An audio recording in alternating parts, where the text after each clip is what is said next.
नमस्कार साथियों, आज बात करेंगे हम लोग साइंस में बड़े इंपॉर्टेंट टॉपिक मानव कंकाल तंत्र की। पहले समझते हैं कि मानव तंत्र जो कंकाल तंत्र है इसके कार्य क्या हैं। देखिए, अगर हम बात करें कार्य की तो एक तो यह हमें क्या करता है, सहारा प्रदान करता है ना, सहारा प्रदान करता है। दूसरा ये क्या करता है, सुरक्षा प्रदान करता है। जी हाँ, ये हमको क्या प्रदान करता है, सुरक्षा प्रदान करता है। और यह हमें तापमान से बचाता है, तापमान से बचाता है, ठीक है। और यह शक्ति प्रदान करता है, शक्ति प्रदान करता है। वसा का संचय करता है, वसा का संचय करता है। जो हमारे शरीर में जो आरबीसीज का उत्पादन है, उत्पादन वह भी करता है। डब्ल्यूबीसीज का भी उत्पादन करता है।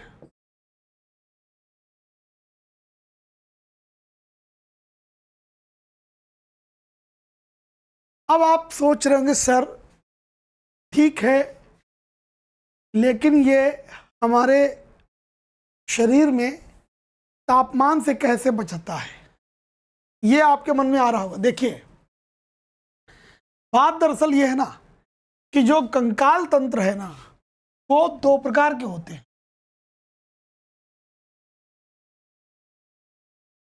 कंकाल तंत्र दो प्रकार के होते हैं।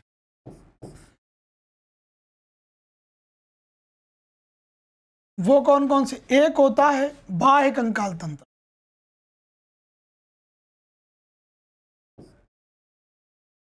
बाह्य कंकाल तंत्र। जब इस बाह्य कंकाल तंत्र की बात आती है तो आप सोचते हो कि इसमें क्या आता होगा। देखिए, जब बात करते हैं हम नाखून की, बालों की, जो चौपाई जानवर के खुर होते हैं, सींग होते हैं, सींग, और जो ऊन होती है, ऊन, ये सभी क्या हैं, ये बाह्य कंकाल तंत्र के उदाहरण हैं। अब आप खुद सोचिए कि जो बाह्य कंकाल तंत्र का उदाहरण है उसमें नाखून है, बाल है, खुर, इनका काम क्या है? आप जरा बालों का काम बताइए क्या है। बाल जो हैं वो तापमान के प्रति क्या होते हैं, ताप के लिए, ताप के कुचालक हैं, है या नहीं है कुचालक? तो ये रक्षा करते हैं हमारी कम तापमान से, ठीक, ये कुचालक का काम करते हैं। और यही कारण है, आपने देखा होगा कि जो ठंडे प्रदेशों में जो पाए जाने वाले जानवर होते हैं, जानवर, उनके शरीर पर बड़े बाल मिलते हैं। कैसे? बड़े बाल मिलते हैं, क्योंकि उस खास माहौल में उनको इसी प्रकार के जो हैं वो बचा सकते हैं। यहाँ पर याद रखिएगा कि चाहे वो बाल हो या नाखून हो, ठीक है, या फिर जो ऊन है या त्वचा के जो बाल हैं, त्वचा के जो बाल हैं, इन सब पर सींग हैं या जो खुर हैं, इन सब में एक प्रोटीन मौजूद है, वो है केराटिन प्रोटीन। ये आप याद रखें। कौन सी प्रोटीन है? Keratin protein. यस, इसी की प्रेजेंस यानी उपस्थिति मिलती है बालों में, नाखूनों में, ऊन में, त्वचा के बाल और सींग और खुर में। अब आप देखो, तो ये काम हो गया बाह्य कंकाल का। अब ऐसे ही जो दूसरा हम बता रहे हैं वो है हमारा आंतरिक कंकाल या अंतः कंकाल। अंतः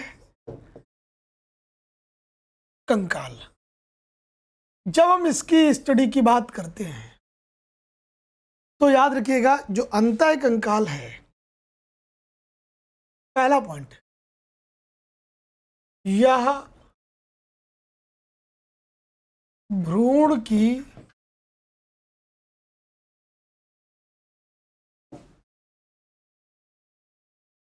मीजोडर्म से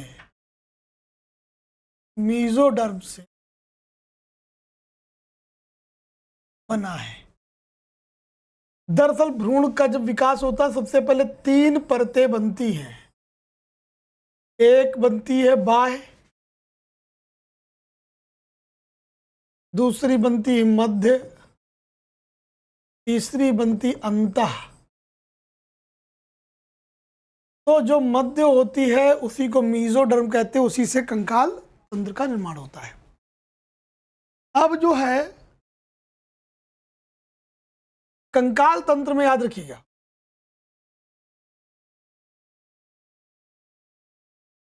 यह तंत्र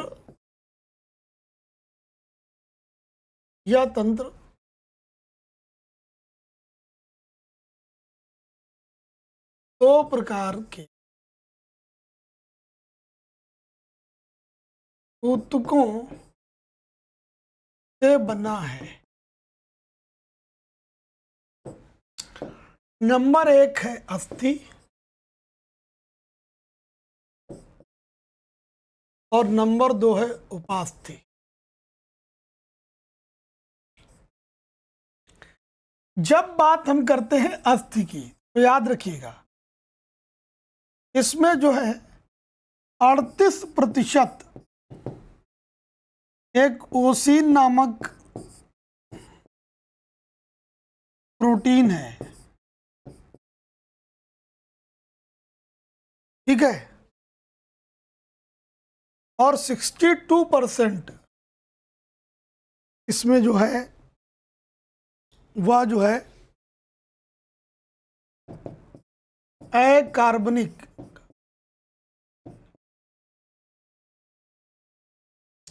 पदार्थ है। अब उसमें कौन है? एक तो कैल्शियम कार्बोनेट और दूसरे हैं मैग्नीशियम।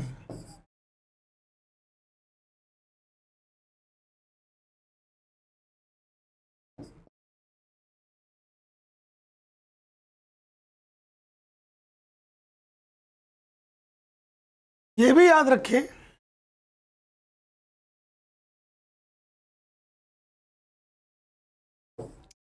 अस्थि का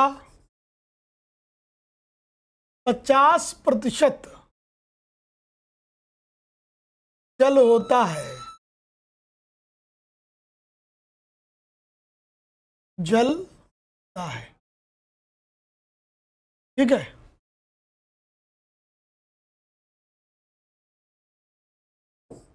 अस्थि का निर्माण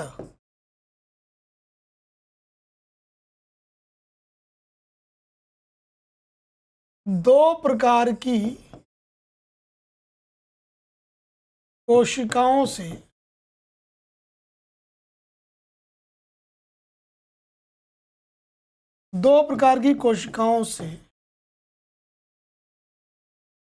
होता है। एक होती है जिनको बोलते हैं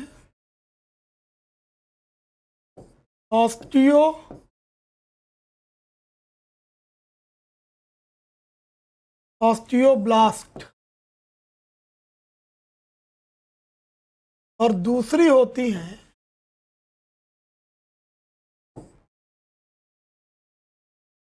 ऑस्टियोक्लास्ट। अब इनका रोल क्या है, बहुत महत्वपूर्ण, ध्यान से देखना बेटा। सबसे पहले क्या होता है असल में, जब अस्थि का निर्माण होता है कोई, तो कार्टिलेज से होता है, मतलब कि जो उपास्थियां होती हैं, तो ये निर्माण हो जाता है। ठीक, अब ये पूरी जो है एक प्रकार की ठोस हड्डी बनती है, लेकिन हड्डियों का अंदर जो है वो खोखलापन भी पाया जाता है। तो हड्डियों का जो खोखलापन है ना, वो किस तरीके से बनता है, तो ये जो मैंने बनाया है, ये किसकी वजह से बन पाया, ये ऑस्टियोप्लास्ट की वजह से बना। तो ऑस्टियोप्लास्ट ने तो पूरी तरीके से इसको भर दिया था जो है ऊतकों से, ठीक है। लेकिन जो ऑस्टियोक्लास्ट है उसने क्या किया, बीच में इसको खोखला कर दिया। ये मतलब नष्ट करके उसने क्या किया, खोखला कर दिया। और ये जो खोखलापन है ये बनाता है बोन मैरो कैविटी, यानी कि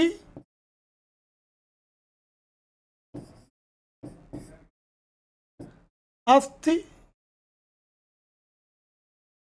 मज्जा गुहा, ठीक है।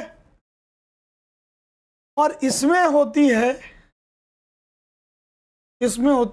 अस्थि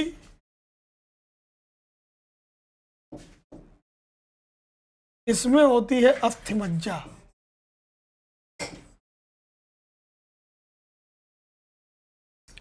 अब ये अस्थि मज्जा के दो रूप मिलेंगे, एक मिलता है लाल अस्थि मज्जा,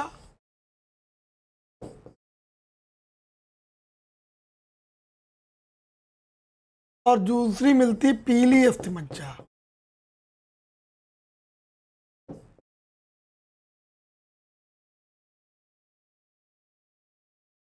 ठीक, मैं आपको बताता हूं, अगर कोई हड्डी है, ठीक, तो जहां पर बड़े जॉइंट्स होते हैं ये, तो यहां पर जो मज्जा मौजूद होती है वह है लाल अस्थि मज्जा, ठीक है। और जो बीच में होती है यहां पर,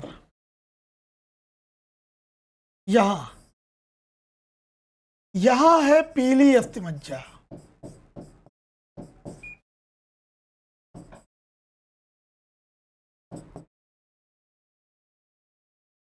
अब यार मेरी बहुत बात ध्यान से समझना, जो लाल अस्थि मज्जा है ना, यही निर्माण करती है आरबीसीज का।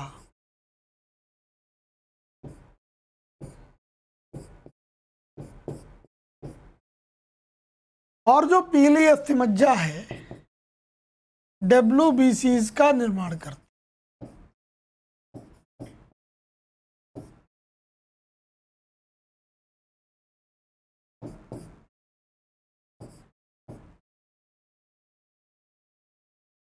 दूसरा पॉइंट लेता हूं मैं, नंबर 2 पर, जो उपास्थि है,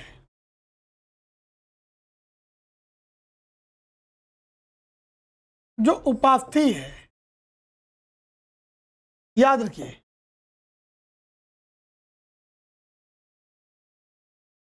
यह मुलायम स्तर प्रदान करती है,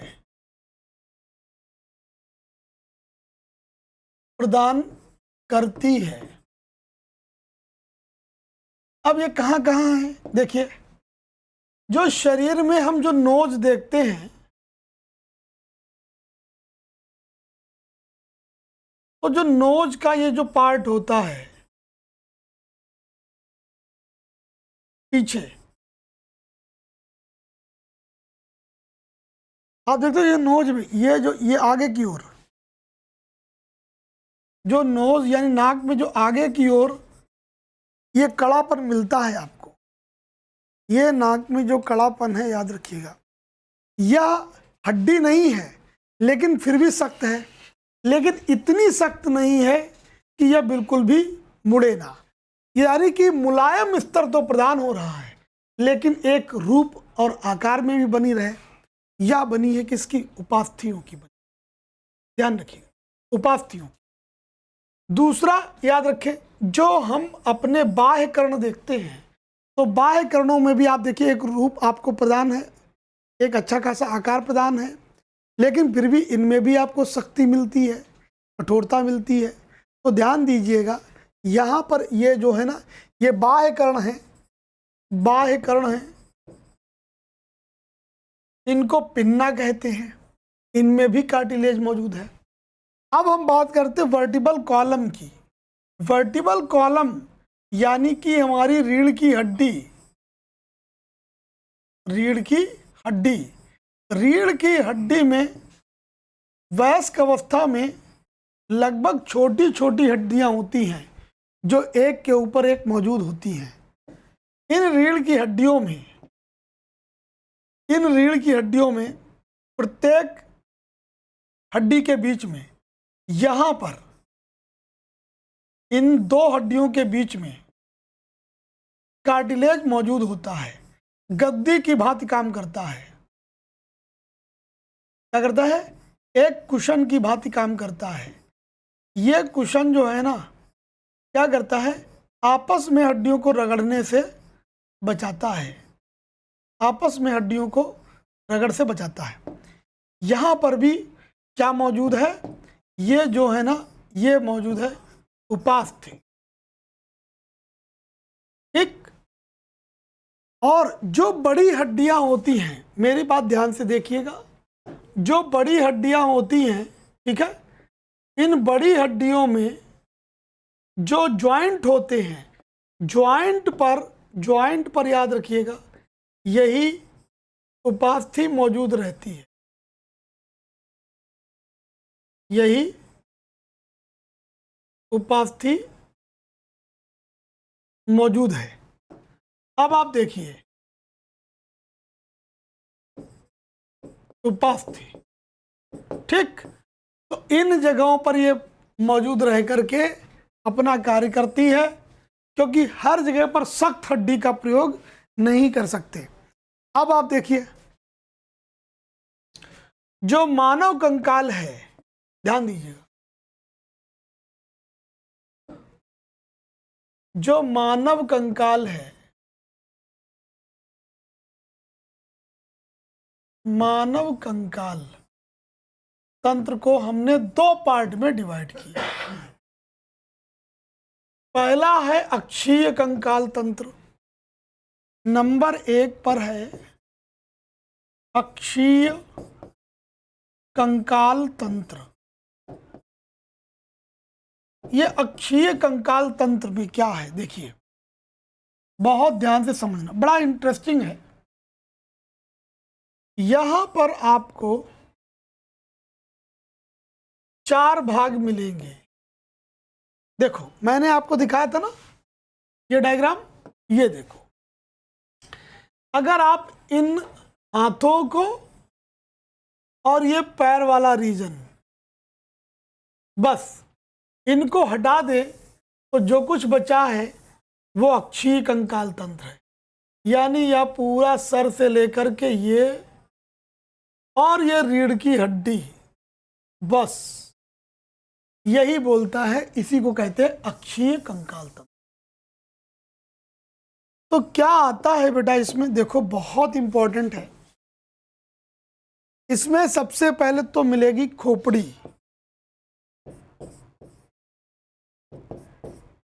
है ना, और फिर मिलता मेरुदंड, मेरुदंड, फिर पसलियां,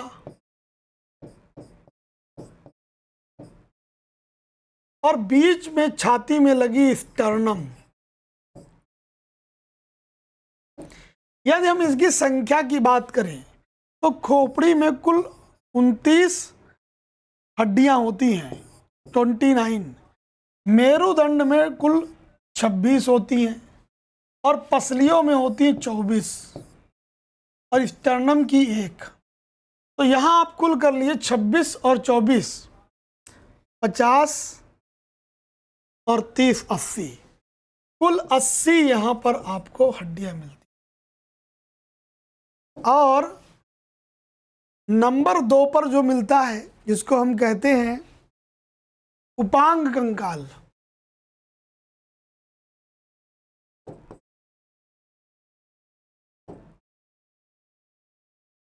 अब इसमें आपको क्या मिलेगा देखिए, इसमें जो है एक तो मिलेंगे पाद, पाद में पश्चपाद और अग्रपाद, पश्चपाद और अग्रपाद, ठीक है।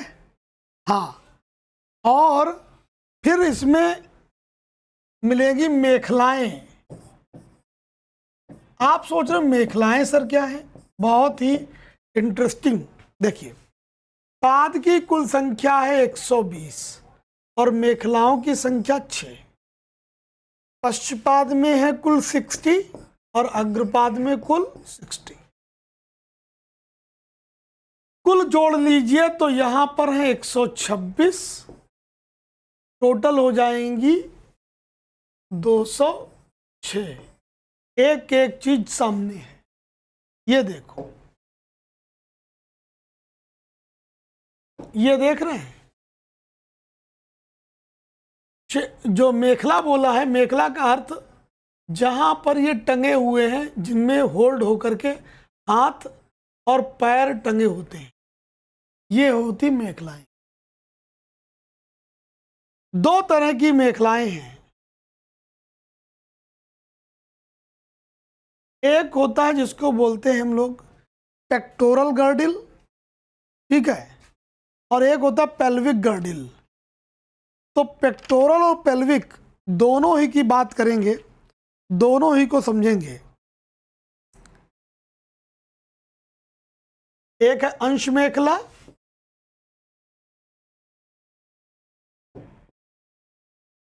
मेखला, और एक है श्रोणी मेखला।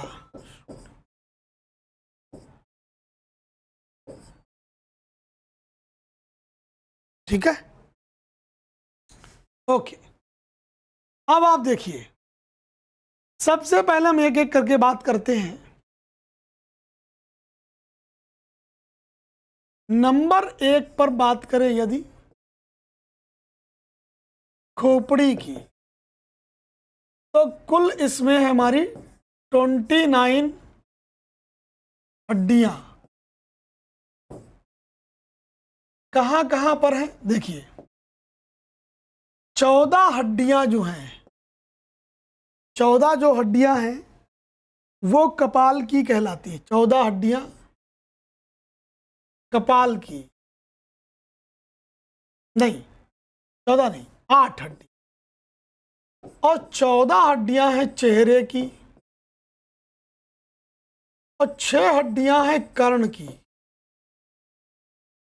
और एक है व्हाइट बोन, व्हाइट बोन। यानी ये जो कपाल है ऊपर का, इसमें आपको मिलती है कौन कौन सी? एक मिलती फ्रंटल, एक मिलती है पैराइटल, एक मिलती ऑक्सीपिटल,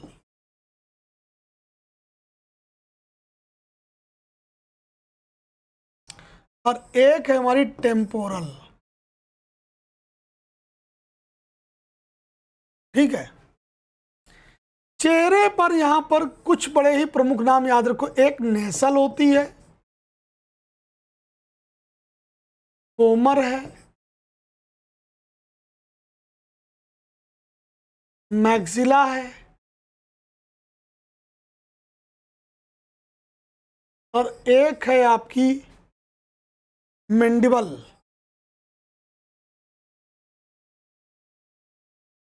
एक लेक्राइमल बोन है,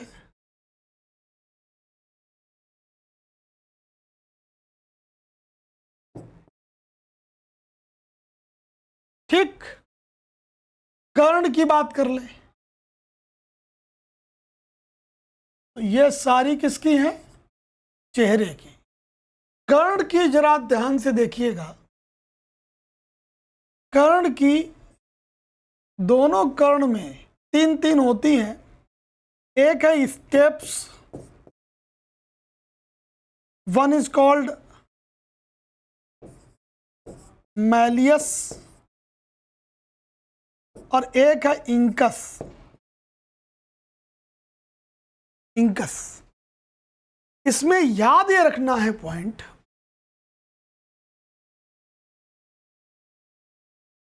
कर्ण की कर्ण की स्टेप्स शरीर की सबसे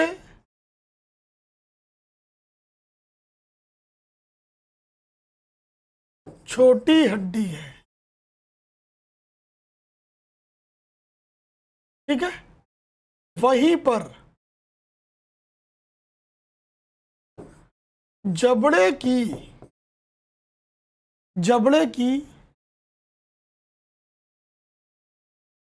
मैंडिबल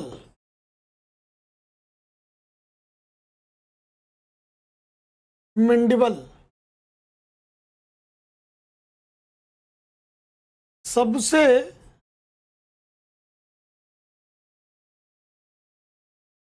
मजबूत हड्डी है, ठीक है। एक बात, अच्छा एक इसमें और बढ़ाना, मैक्सिला जो नहीं बोली मैंने, मैक्सिला भी है भाई, ये लिखा है। मैक्सिला आप क्या करोगे, मैक्सिला ऊपरी जबड़े की है,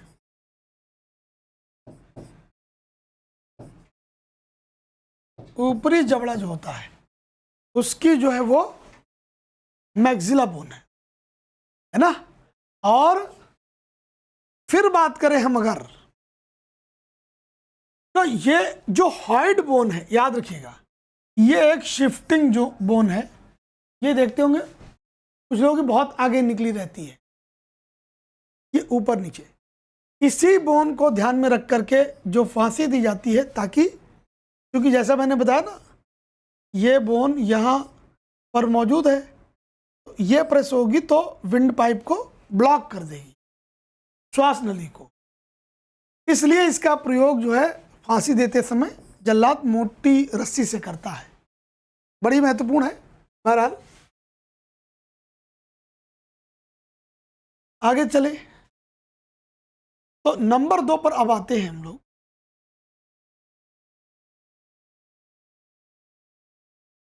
नंबर 2 पर है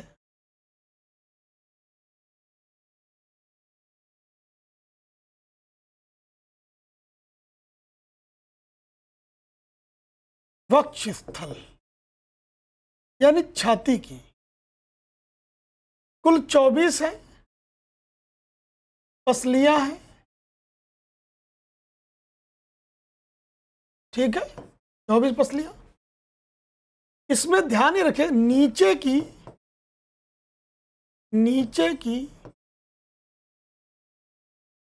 3 जोड़ी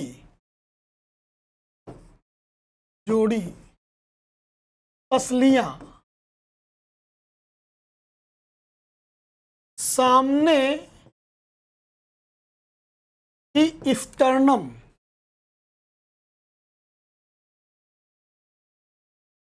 से नहीं जुड़ती हैं,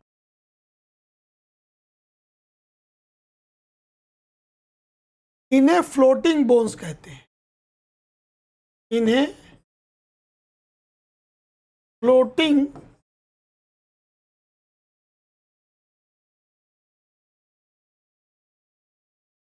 बोन्स कहते हैं, ठीक है। मैं बताता हूं आपको क्या मतलब क्या है मेरी बात का, तो आप पूरा जान पाओ। ये देखो बेटा, ये जो देख रहे हो ना, देखो ये जितनी रिब्स हैं आई आगे जुड़ गई आकर के, ये देखो, है ना, ये स्टर्नम, ये है छाती के सामने की हड्डी फ्लैट, यहाँ पे इसमें ये रिब्स आकर के इसमें जुड़ जाती हैं, लेकिन नीचे की ये तो 1 2 3 ये नहीं जुड़ती हैं, ना इधर से ना इधर से।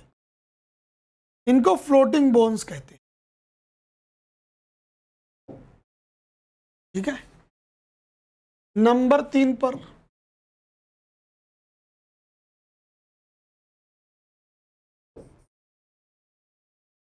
अग्रपाद। अग्रपाद की बात कर लें तो अग्रपाद में एक तो जो कंधे की है ना,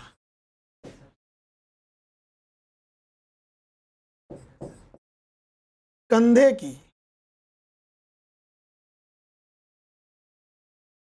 कंधे की, तो भाई कंधे की जो है ना, कंधे की 2 हड्डी, कंधे की 2 हड्डियां पहले समझो। एक जो है ना, एक कहलाती क्लेविकल, क्लेविकल, और दूसरी स्कैपुला। पीछे की ओर ये जो देखते हो बड़ी सी हड्डी होती है पीछे की, ये इस शेप की, ये, और क्लेविकल डंडी जैसी रखी है जो कंधे पर, ये। फिर बाजू की, ऊपरी बाजू की बात करें, ऊपरी बाजू की जब बात करते हैं, है ना, फिर इसमें नीचे 2 हड्डियां हैं।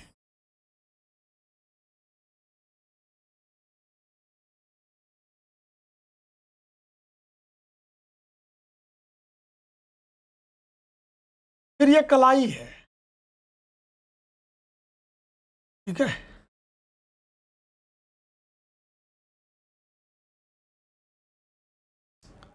फिर ऊपर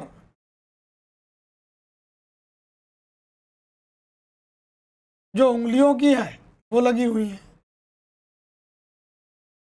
आप समझो, तो ये जो बाजू वाली है ये है ह्यूमरस, ह्यूमरस, और एक है इसमें रेडियस, यह अंगूठे की ओर, ये, इसको बोलते हैं रेडियस, और ये कहलाती अल्ना। ठीक है, जो कलाई की है, ये बेटा क्या, कलाई की, इनको बोलते कार्पल्स। फिर ये हथेली की है, इनको बोलते मेटाकार्पल्स। और फिर ये उंगलियां हैं, उंगलियां, उंगलियां,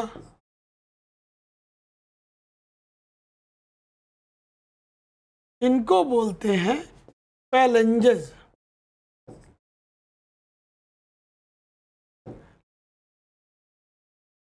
ठीक, तो हमारे एक हाथ में लगभग कितनी आ गई, 30 बताई थी मैंने। ये जो 2 है ना, ये तुम्हारी आ जाएंगी मेखलाओं में। ठीक है ना, अंश मेखला का ये बनाती है, अंश मेखला, 2 एक साइड 2 एक साइड, है ना, मतलब कंधे की 2 नहीं बल्कि 4 हड्डियां जोड़ दो, 2 क्यों 4, कितनी, 4। ठीक है, ये आ जाएंगे।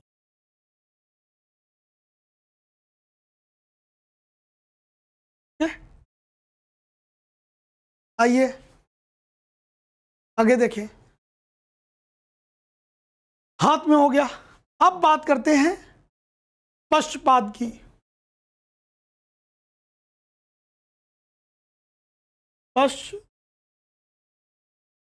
पश्चपाद की जब बात करेंगे तो सबसे पहले देखो,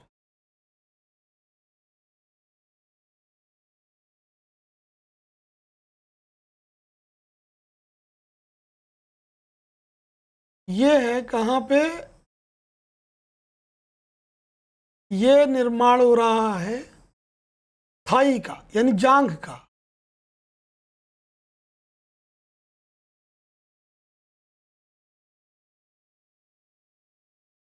ठीक है,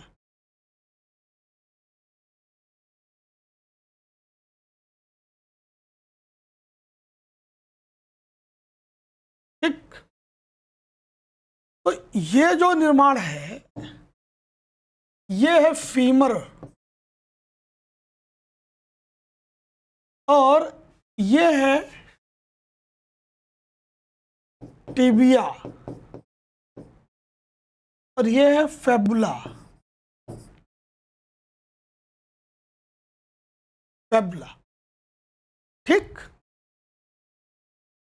और यहां पर जिसको गंठा बोलते हैं, वहां पर कहलाती हड्डियां, उसको बोलते हैं टार्सल्स। इसके नीचे एड़ी की है,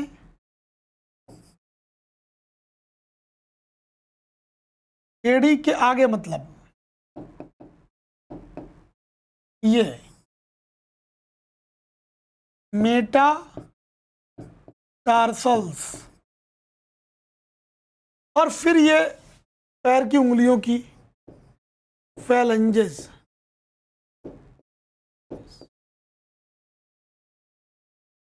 और यहां पर एक घुटने की होती है, घुटने की, जिसको पटेला कहते हैं, पटेला। ठीक है, और ये जो होती है ये लगी रहती किसमें, ये यहां पर श्रोणि मेखला जो बनती है ना,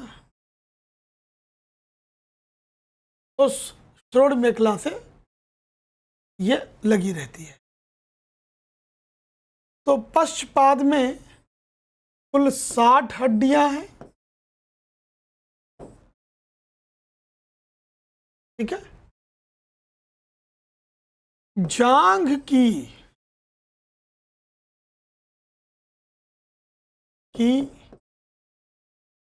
फीमर हड्डी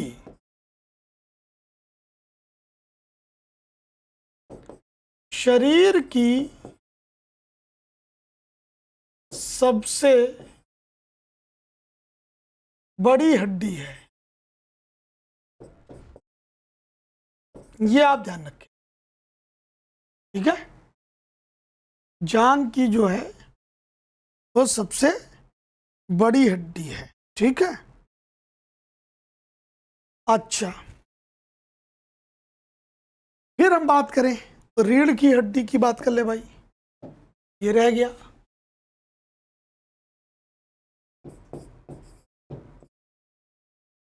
तो रीढ़ की हड्डी,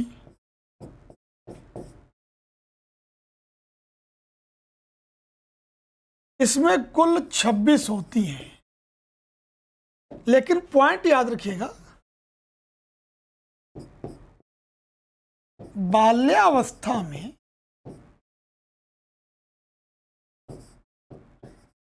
33 होती हैं, 7 फिर रिड्यूस होकर के 26 रह जाती है। ठीक है, हाँ, इन हड्डियों के अंदर से, ये अंदर से तंत्रिकाएं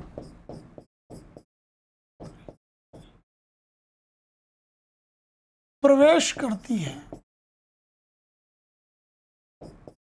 ये है, आप ध्यान रखें। बड़ा ही महत्वपूर्ण है ये, ठीक है। अच्छा, अब हमने बात कर ली लगभग सारी। अब इसमें बात करें अगर, तो जो प्रमुख संधियां,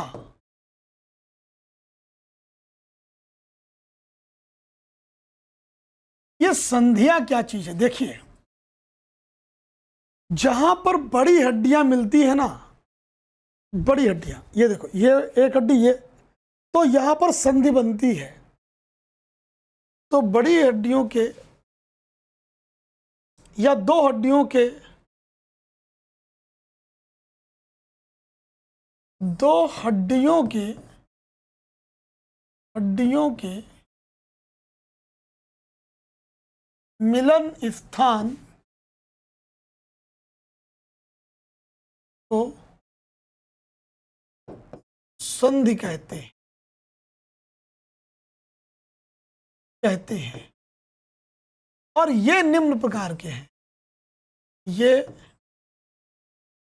निम्न प्रकार के हैं, ये निम्न प्रकार की हैं। सबसे पहले आता है नंबर 1 पर,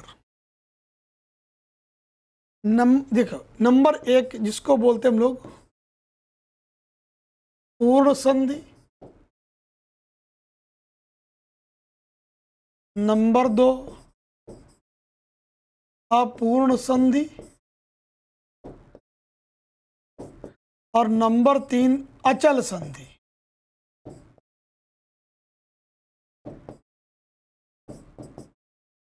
ठीक, पूर्ण संधि, अपूर्ण संधि और अचल। अब पूर्ण संधि का मतलब क्या है? देखो, नंबर 1 पूर्ण संधि की जब हम बात करते, तो ये ऐसे संधि स्थान है जहां पर सही तरीके से पूरी जो हड्डी है वो मुड़ती है, यानी जो उसका गति है वहां पर बढ़िया अच्छे तरीके से पाया जाता है। इसके निम्न प्रकार हैं, इसके भी निम्न प्रकार हैं। तो देखो, इसके निम्न प्रकार हैं,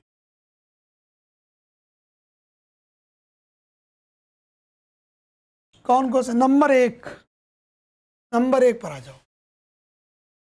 इसको हम लोग बोलते हैं बॉल एंड सॉकेट इंग्लिश में, लेकिन हिंदी में बोलते हैं कंदुक खल्लिका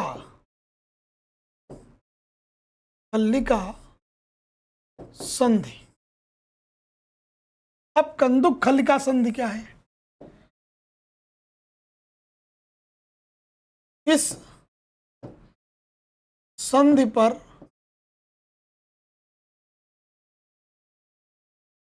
हड्डियां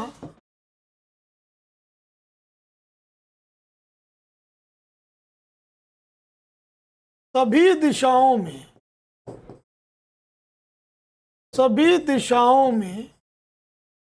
घूम सकती है,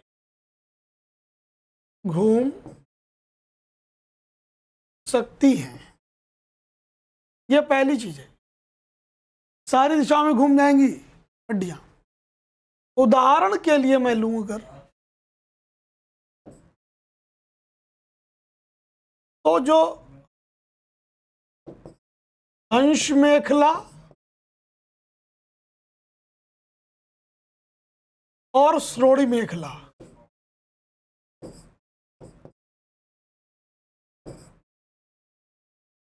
इसका मतलब क्या हुआ? यानी कि इसमें जो है ना, एक गेंद की भांति रहती है हड्डी, और एक जो है सॉकेट की भांति फिट हो जाती है। जैसे ये देखो, है ना, हाथ और पैर, यानी ह्यूमरस और ये जो स्कैपुला है, ह्यूमरस और स्कैपुला के मध्य।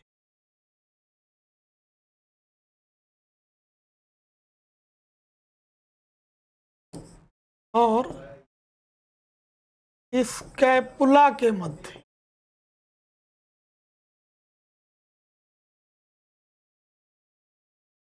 ठीक है, ऐसे ही श्रोणि मेखला में फीमर है ना, और जो प्यूबिस होती है, और प्यूबिस के मध्य।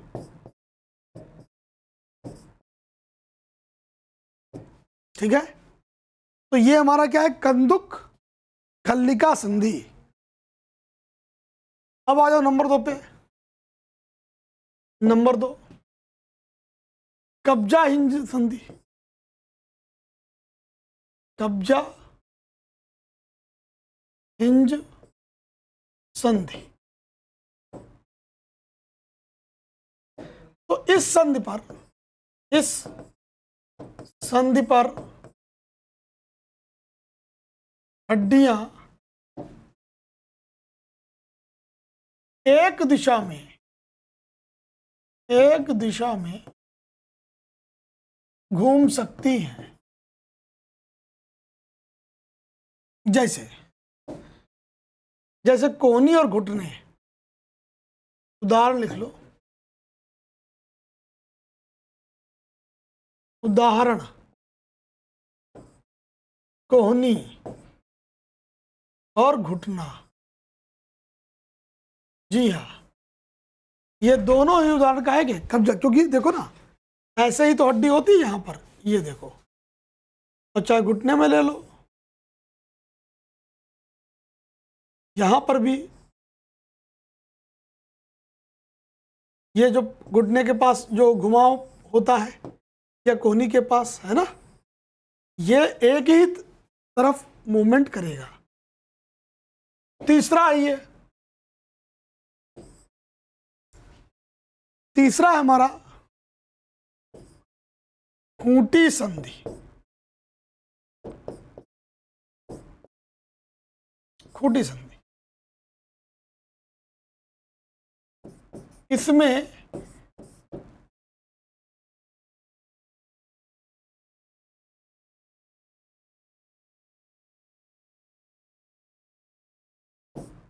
हड्डियां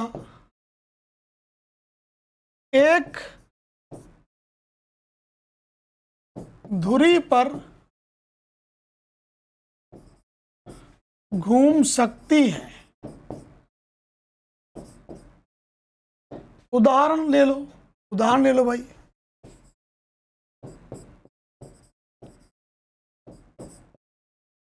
खोपड़ी और रीढ़ की प्रारंभिक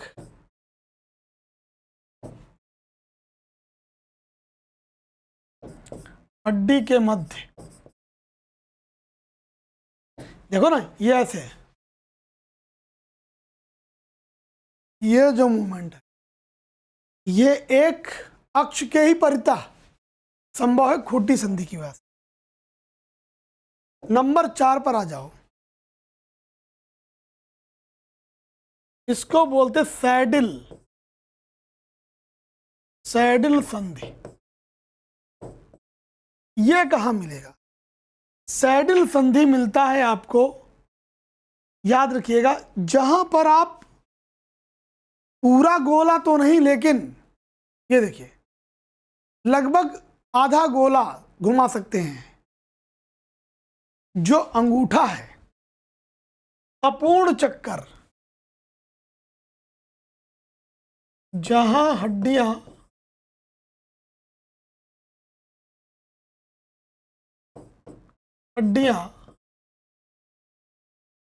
अपूर्ण चक्कर लगा सकती हैं। ठीक, उदाहरण, अंगूठा, अंगूठे का जो जोड़ बनता है वो कैसा है, सैडिल संधि का है। फिर आते हैं नंबर 5,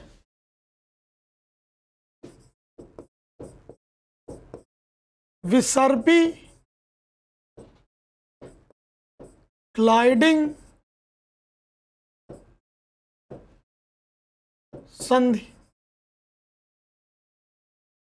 ये जो विसर्पी ग्लाइडिंग संधि है, इसका मतलब ये है जहां हड्डियां एक दूसरे पर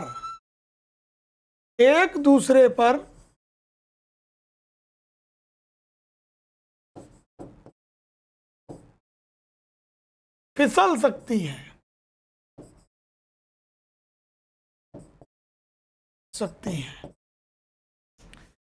ये उदाहरण रेडियस और अल्ना के मध्य। उदाहरण क्या है, हाथ की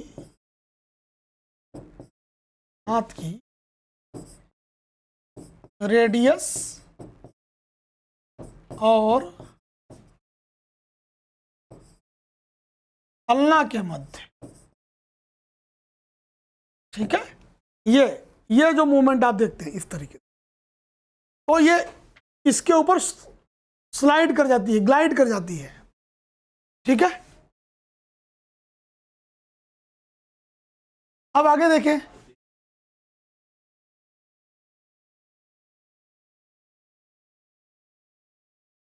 अब इसके बाद जो आएगा वो आएगा हमारा तीसरा जो प्रकार है संधियों का। तो तीसरा प्रकार है हमारा अपूर्ण संधि। अपूर्ण का मतलब यहां पर क्या है, जरा समझना ध्यान से बात को। दूसरा है हमारा इसमें अपूर्ण संधि। अपूर्ण संधि से अर्थ क्या है, देखिए, अपूर्ण संधि, इससे अर्थ यह है कि यहां पर जो हड्डियों के बीच की जो गति है वह बहुत ज्यादा नहीं होती है, बिल्कुल ना के बराबर की। मैं आपको बताता हूं कहां पर यह स्थिति है अपूर्ण संधि में। पहले आप लिख लीजिए, इस स्थान पर या इस संधि में हड्डियों के मध्य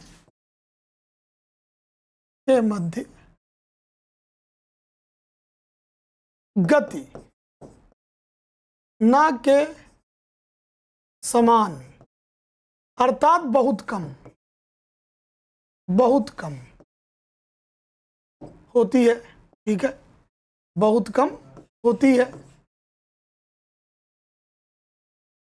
उदाहरण मैं दूंगा तो आपको पूरी बात समझ में आएगी। उदाहरण देखिए, जो श्रोणि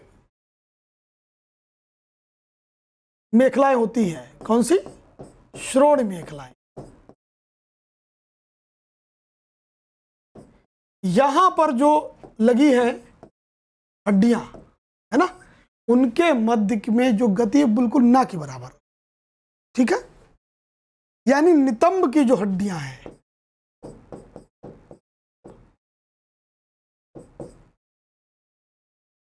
हड्डियों के मध्य, ये आप याद रखिए। अब बात करते हैं इसमें, ये था हमारा दूसरा प्रकार अपूर्ण संधि। दूसरा, तीसरे प्रकार की अगर बात करें, तीसरा वह है अचल संधि। अचल संधि, अचल संधि में ध्यान रखें, नामीय अचल, इसका अर्थ यह है कि इनके बीच में जो गति है हड्डियों में बिल्कुल भी नहीं होती है। यहां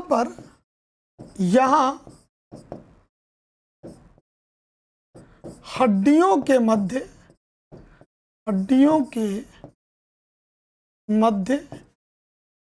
गति बिल्कुल नहीं होती है, बिल्कुल भी नहीं होती है। अच्छा, ये कौन सी हड्डियां हैं? ये मिलेंगी उदाहरण के लिए कपाल की हड्डी। अगर उदाहरण ले लें कपाल की हड्डियां, कपाल की हड्डियां, ये कपाल की हड्डियां जो 4 प्रकार की हड्डियों से मिलकर पूरा कपाल बना है। एक तो फ्रंटल है,